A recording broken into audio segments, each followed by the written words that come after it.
নমস্কার দর্শক বন্ধুরা, বিয়ন্ড স্পোর্টসে স্বাগত। সদ্য আইডব্লিউএল চ্যাম্পিয়ন হয়েছে ইস্টবেঙ্গল। ইস্টবেঙ্গলে আপনারা দেখেছেন চ্যাম্পিয়ন হওয়ার জয়দিন চ্যাম্পিয়নশিপ ম্যাচ ছিল গোকুলাম কেরালা এফসির বিরুদ্ধে। তারপর কিন্তু ইস্টবেঙ্গল মহিলা দলের ফুটবলারদের চ্যাম্পিয়ন জার্সি পরে মাঠে তাদের উচ্ছ্বাস সমস্ত কিছু দেখেছেন।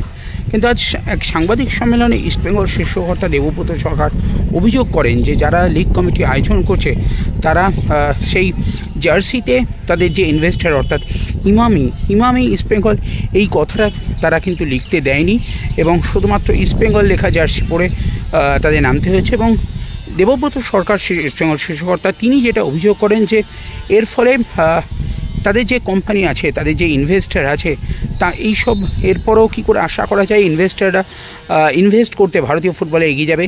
এই যে মুভমেন্টগুলো যদি তাদের এনক্যাশ করতে না দেওয়া হয় তাহলে কেন অ্যাট্রাক্ট হবে তারা ভারতীয় ফুটবলে ইনভেস্ট করতে।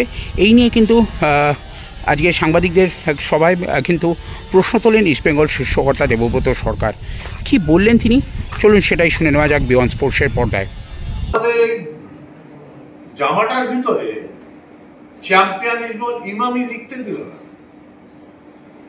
কেন? আমরা যদি এনকারেজ না করি মাল্টিন্যাশনাল কোম্পানি অর কর্পোরেটকে, তাহলে তারা কেন স্পোর্টসকে স্টার্ট করবে? এনকারেজ করি না। এটা কি ফেডারেশন দেয়নি লিখতে?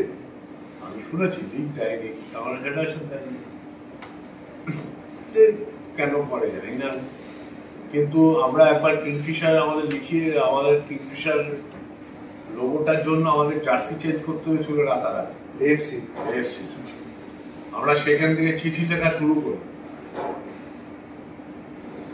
এখন কিন্তু সেখান থেকে অনেকটা দূরে সরেছে ওরা, সরেনি? হ্যাঁ, তো আমরা এই সাংবাদিকদের মাধ্যমেই বলছি, যারা এটা কর্ণধার তারা এটা ভাবুক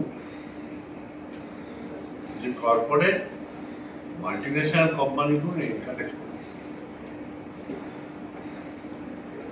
খুব দৃষ্টিকোণ